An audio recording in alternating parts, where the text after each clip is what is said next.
بسم اللہ الرحمن الرحیم نحمدہ نصلی علی رسولہ الکریم اما بعد۔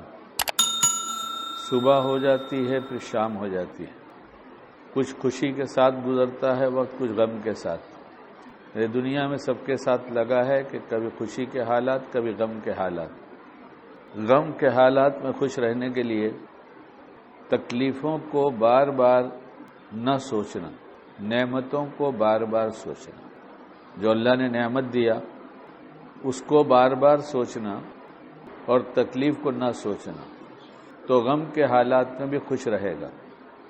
اور شیطان چاہتا ہے اس کو دن بھر یہ یاد دلاؤ کہ تم کو یہ تکلیف ہے، تم کو یہ تکلیف ہے، تم کو یہ تکلیف ہے، وہ گناتا رہتا ہے۔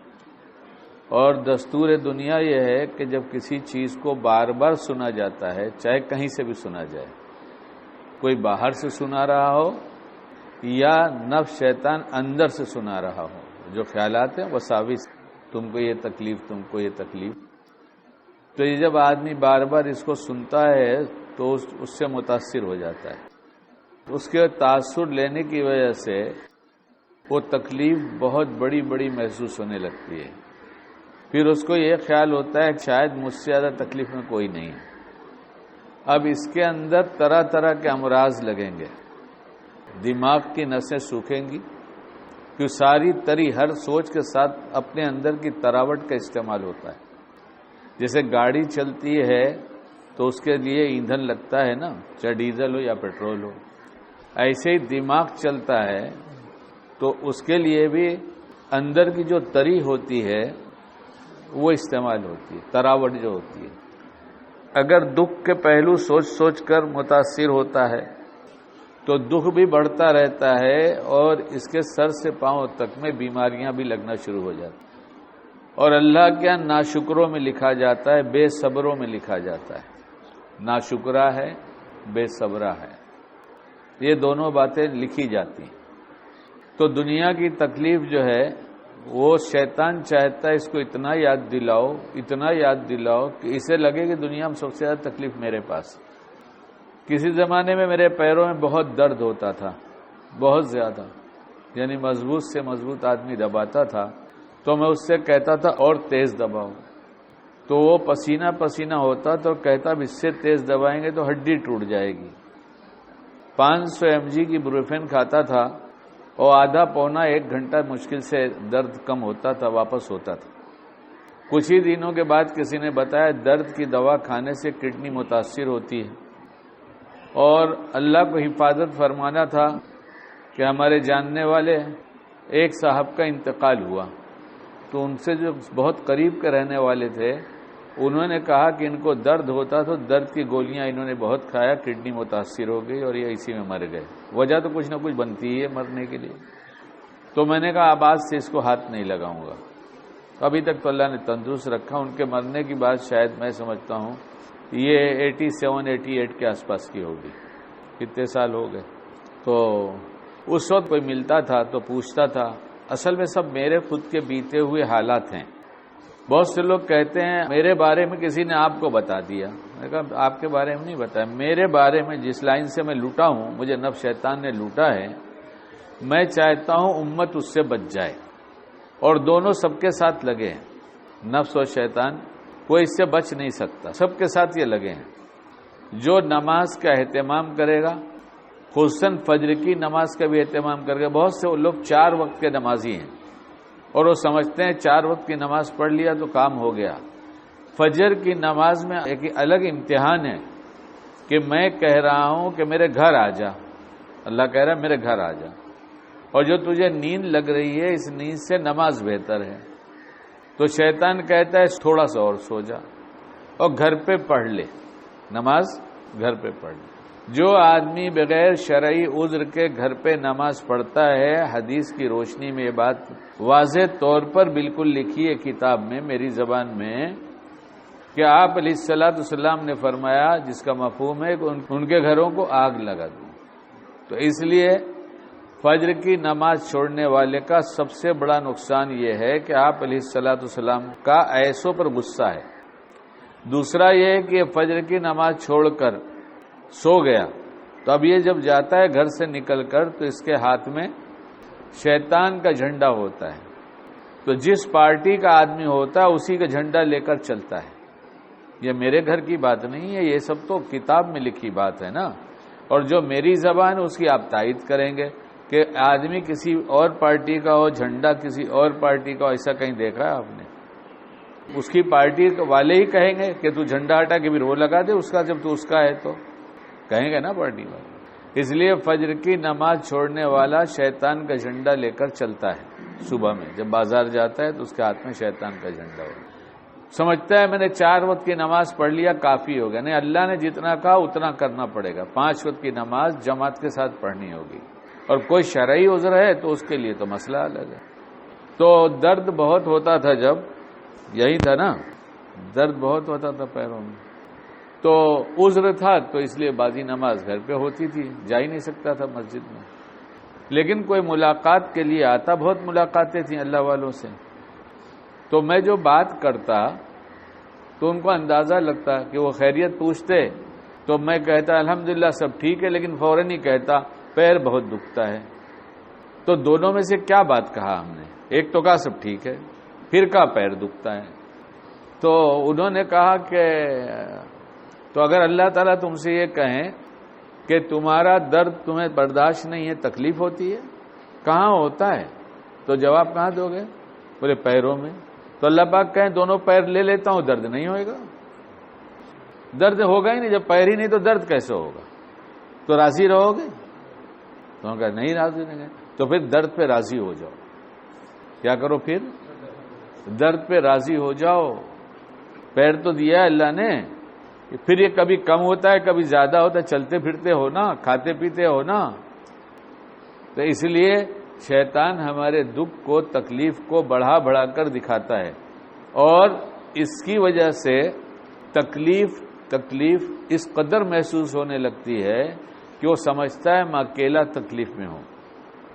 اچھا، آپ علیہ الصلوۃ والسلام کو جو تکلیف پہنچائی گئی تھی اس میں سے کتنا ہمارے پاس ہے؟ اس میں سے کتنا ہے؟ مارا گیا، ستایا گیا.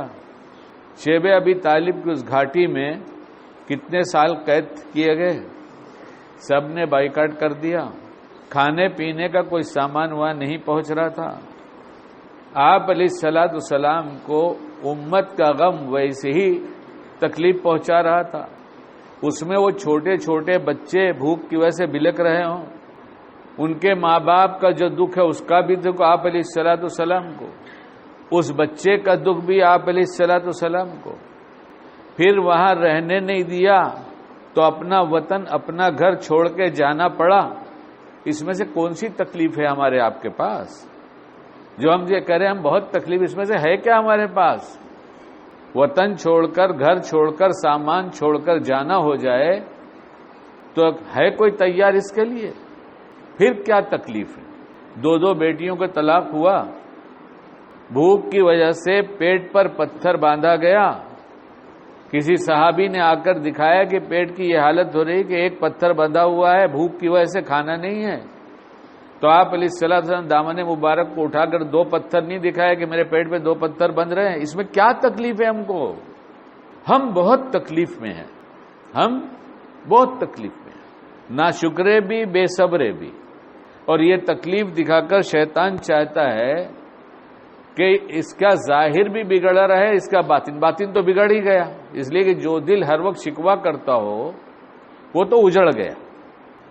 کوئی کہہ دے 1 آنکھ دے دو تم کو میں 20 لاکھ روپے دوں گا، تو کہا نہیں دیں گے. اچھا 25 لاکھ لے لو. کتنی مانگ رہا ہے؟ 1 آنکھ. 2 آنکھ ہے، 1 آنکھ سے دیکھ کر کام چل سکتا ہے؟ ارے دنیا میں کانے ہیں دنیا میں کہ نہیں ہیں؟ 1 آنکھ والے ہیں کہ نہیں ہیں؟ نہیں ہے نا. تو 1 آنکھ سے کام چل جا رہا ہے نا. تو 1 بیچ دو. کھانے کو نہیں، بہت تنگی ہے نا، تو 25 لاکھ میں 1 بیچ دو. کتنی عمر ہو گئی؟ 50 سال. کتنا مہینے کا خرچہ ہے؟ کتنا کھانے پینے کا خرچہ کتنا ہوئے گا؟ 3000، 4000، 5000. تو 60,000 میں سال گزر جائے گا. 10 سال 6 لاکھ میں گزرے گا. کتنے سال کا انتظام ہو گیا؟ بیچو نا 1 آنکھ، بیچ دو. نہیں بیچیں گے. پھر ناشکری کس بات کی؟ پھر تکلیف میں کس بات کی؟ جب اتنی دولت دی ہے اللہ نے، کہا 3 دانت ڈاکٹر صاحب کے پاس جا کے ڈینٹسٹ کے پاس نکلوا دو، ایک ایک دانت کا اتنا ملے گا کہ تمہارے پاس 3 لاکھ روپے آ جائے گا، کہ آگے کے 3 دانت نکال دو، لگوا لے نا 10-10 ہزار میں، کیا حرج کی بات ہے، بیچ دو، 3 لاکھ میں بیچ دو، 30 ہزار میں لگوا دو۔ لگاتے ہیں لوگ نقلی دانت، لگاتے نہیں لگاتے، ہے نا لوگوں کو لگا ہوا، تو 3 لاکھ میں بیچو، 30 ہزار میں لگا لو، کیا تکلیف کی بات ہے؟ 3 لاکھ کا ہے، 2,70,000 روپے کام آئے گا تمہارے۔ کوئی جو مل جاتا، جو کہتا، اور ہم نے ملے، اللہ والے ملے، ایسے اللہ والے لوگ بھی ملے ہیں جن کے گھر میں تولیہ پھٹ گیا تو تولیہ لانے کا پیسہ نہیں، ٹیوب لائٹ بگڑ گئی تو چھوٹا بلب لگا کے کام چلا رہے ہیں، کھانے کو اتنا پیسہ نہیں کہ صبح میں ناشتہ بھی کرے، دونوں وقت کا کھانا کھا لیں، اس لیے صبح میں صرف چنا بھگا کر کھایا اور رات کو 2 وقت کا کھانا بڑی مشکلوں سے پورا ہوا۔ بس سے سفر کرنا ہے تو کہا 2 اسٹاپ پیدل چلا جاؤں گا تو میرا 4 آنا بچ جائے گا، یہ اس زمانے کی بات ہے۔ جب بھی ملے پوچھا حضرت کیا حال ہے، تو ایسے کہتے تھے الحمدللہ الحمدللہ، یہاں سے ہاں نکالتے تھے، الحمدللہ الحمدللہ، سب ٹھیک ہے، ماشاءاللہ ماشاءاللہ۔ ہم نے کہا کوئی غم ہے؟ کہا کس بات کا غم؟ یہ ہاتھ کسی کے سامنے پھیلتا نہیں، چاہے تنگ دستی کے ساتھ گزرے، کسی سے چھت مانگنے جاتا نہیں، چاہے پترے کی ہی چھت ہو، کسی کی سواری کا محتاج نہیں، وہ اللہ نے پیر دیا چل کے چلا جاتا ہوں، الحمدللہ الحمدللہ۔ اور ہم سے کوئی پوچھے تو ہائے یہ تکلیف ہے، وہ تکلیف ہے، وہ تکلیف ہے، ظاہر میں ناشکر، باطن میں ناشکر، زبان سے ناشکر، اندر سے بے صبر، اتنی نعمتوں کے بعد ہائے تکلیف۔ یہ تکلیف جسم کو بھی گلا ڈالے گی، سوچ کو بجھا ڈالے گی، سمجھ فہم کو ختم کر ڈالے گی۔ اس لیے اللہ کی دی ہوئی نعمتیں سوچی جائے کہ میرے اللہ نے مجھ پر کتنی مہربانی کیا، کتنا بڑا احسان ہے۔ اور جب الحمدللہ الحمدللہ الحمدللہ، اللہم لک الحمد و لک الشکر، یہ سب الفاظ کہتے رہیں گے تو پھر یہی خیالات کے اندر آتے رہیں گے اور پھر شکر گزار بندوں میں بن جائیں گے۔ اور اللہ سے مانگنا چاہیے کہ اللہ اپنے شکر گزار بندوں میں بنا لیجیے، ہمیں صابرین میں اور شاکرین میں بنا لیجیے، ہمیں جس وقت جو سوچ آپ کو پسند ہے اس سوچ کی توفیق دیجیے، اور جن اعمال کو کرنے سے آپ خوش ہوتے ہیں ان اعمال کی توفیق عطا فرما دیجیے۔ یہ سب مانگنے کی چیز ہے۔ اور فجر کی نماز جماعت کے ساتھ اہتمام سے پڑھنا اپنے سارے مسئلوں کا حل ہے، اپنے سارے مسئلوں کا حل ہے، اس لیے اس کا بھی اہتمام کیا جائے۔ گھر میں باہر کہیں بھی ہوں اللہ کے پیارے بنے اور پیار بانٹیں، غصہ چھوڑیں، سر سے پاؤں تک نہ جانے کتنی بیماریاں غصے سے لگ رہی ہے۔ اس لیے یہ سب باتیں عرض کی گئی ہیں، اللہ ہمیں بھی کہنے سے زیادہ عمل کی توفیق دے اور آپ حضرات کو بھی عمل کی توفیق دے، جو جہاں سن رہا ہے اسے بھی عمل کی توفیق دے، تاکہ کل قیامت کے دن ہم عزت والوں میں ہمارا شمار ہو جائے۔ راحت و برکت و چین سکون مرنے کے بعد ملے گا جسے، اسے دنیا میں بھی اس کی برکتیں ملیں گی۔ اللہ ہم سب کو باعمل بنائے۔